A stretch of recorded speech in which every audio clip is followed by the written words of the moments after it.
Hi everyone, I'll be talking about the Access to Inpatient Rehabilitation Therapy Act of 2015.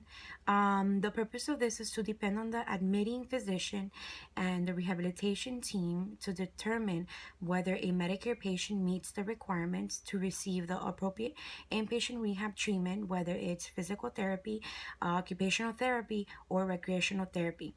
By including RT under the intensity of therapy requirements, Medicare beneficiaries in inpatient rehabilitation hospitals and units will regain access to important therapies deemed medically necessary by their treating physician and therapist. As we all know, recreational therapy is a unique way of rehabilitating someone.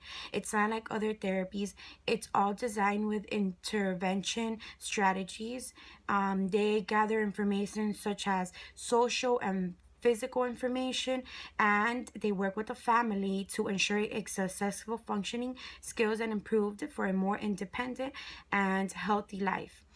Many organizations have already joined the American Academy of Physical Medicine and Rehabilitation in supporting this amendment, including the American Therapeutic Recreation Association. In 2014, there was also a letter written to the congressman because the CMS has restricted the 3-hour rule to only 4 types of therapy in 2010, and it did not include recreational therapy. But the rehabilitation organizations have already requested for the CMS to add recreational therapy. Passing the act is important because it helps the patients in need of recreational therapy. Currently, the only categories of therapy covered under Medicare are occupational therapy, physical therapy, speech therapy, and prosthetics therapy. These therapies, while good in their own right, might not serve the needs of a person that needs recreational therapy. However, that person that needs recreational therapy might not be able to receive it because it is not covered under Medicare currently.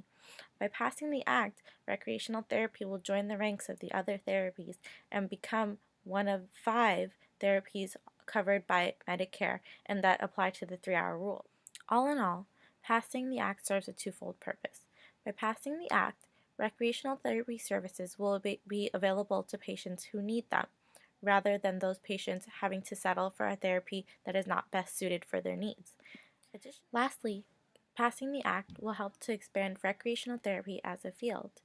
If the act is passed, recreational therapy has the opportunity to interact with different populations, and it also becomes an esteemed profession that is right up there with the ranks of other therapies like physical therapy and occupational therapy.